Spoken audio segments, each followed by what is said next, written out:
Hoy visitamos al artista Hovagimyan, uno de los principales referentes del New Media Art. Vengan conmigo.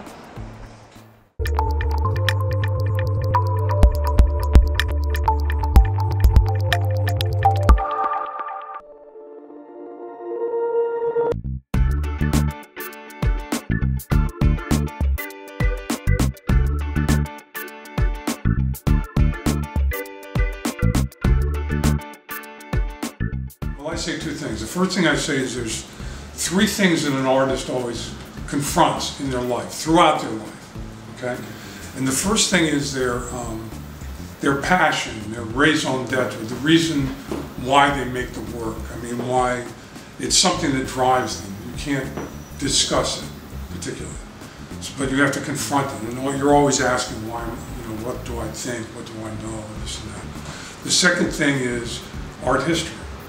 You have to look at art history and you have to say, okay, this is art history, and what is my position in art history, in the discourse of art history.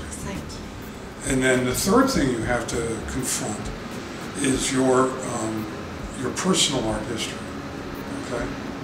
Which you have to say, okay, fine, that's the passion, is the personal art history. The third thing you have to confront is the intellectual discourse of the times. Your context. Yeah, right? Context, exactly. So you have your personal art history, or the language of art, and then you have the context, the intellectual milieu. And regarding the personal art history, do you think like those questions who drive you at the beginning of your career are still there, or they have changed? They are exactly the same. Yes, and which were they? The same passions are there, yes. Right? But since I'm now 60 years old, right, they're informed by my whole life. So it's much richer, okay? And what about if the questions are the same? Are the answers the same? No. You know what's really funny? Yes. Is that my other saying? Yes. Is I don't make art because I know what I'm doing. Okay. I make art because I don't know what I'm doing. Ah, that's an interesting point. Which is true. I don't start making art and say, oh, I know exactly what I want. No.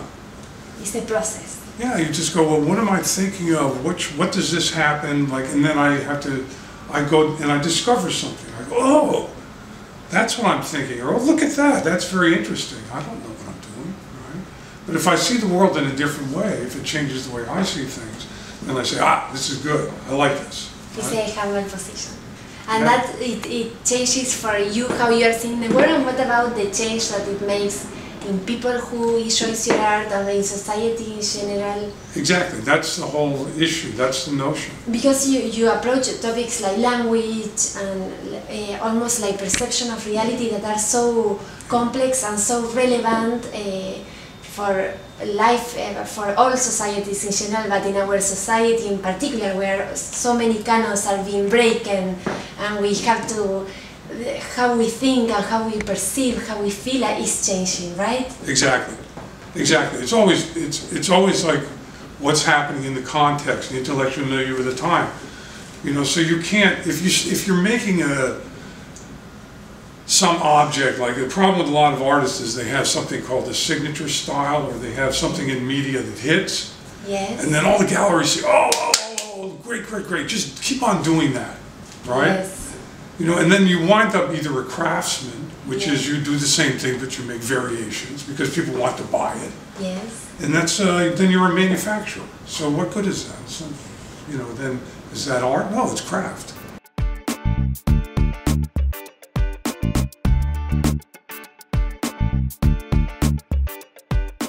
Have you seen the New York art scene change? Oh yeah. The New York art scene, when I came to New York, was very small. I mean, it had maybe 2 galleries in Soho and maybe 4 on 57th Street that showed avant-garde art, or whatever you want to call it, right? There was one art fair, which was the Armory Show, which was a very kind of stuffy, old-fashioned, nobody cared about it thing, right? And that was basically, that was it. So basically, when I came to Soho, people just came to Soho, and there was nothing in Soho. There was 2 restaurants, and my first job actually was working at 112 Green Street, which was the first alternative space in the United States. I was a gallery sitter. It was a raw space, you know, I mean, and the artists just came and did things because everybody knew that you weren't going to get a gallery.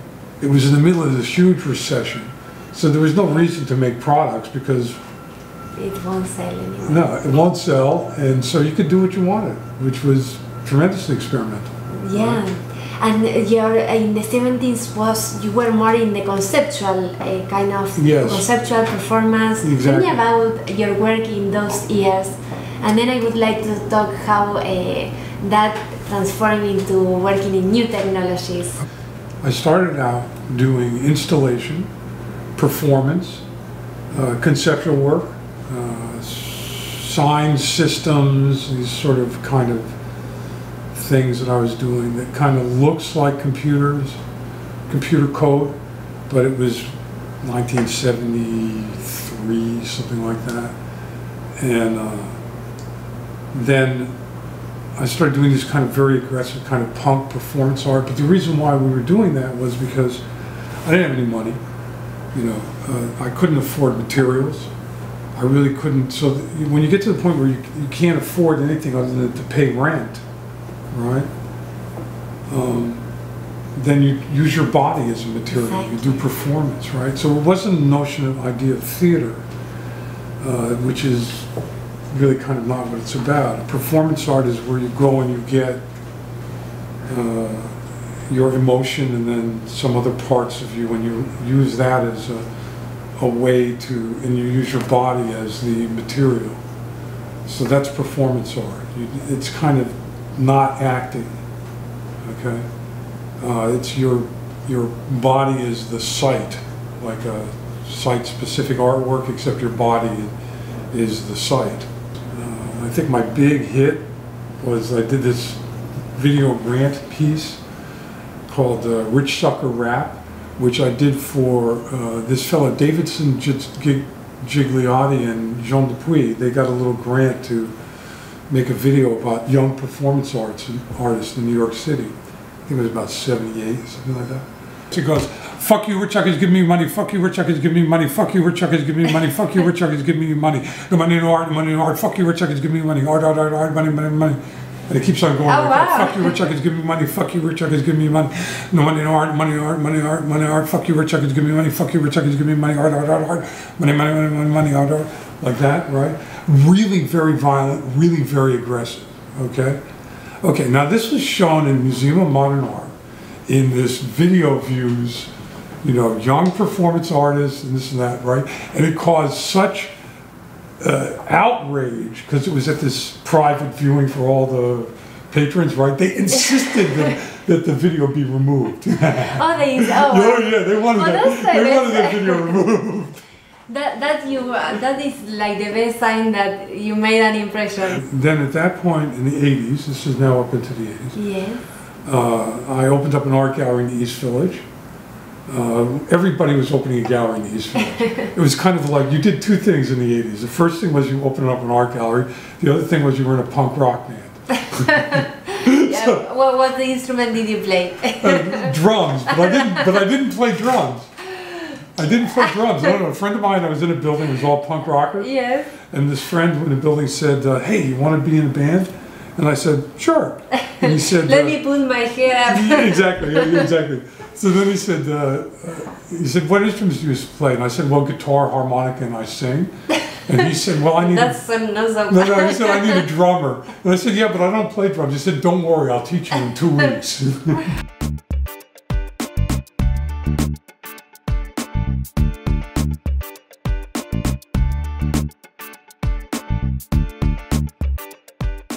Y así terminamos nuestro capítulo de hoy. Nos volvemos a ver el próximo jueves y no olvides suscribirte a cosmoArteTV. Chao, chao.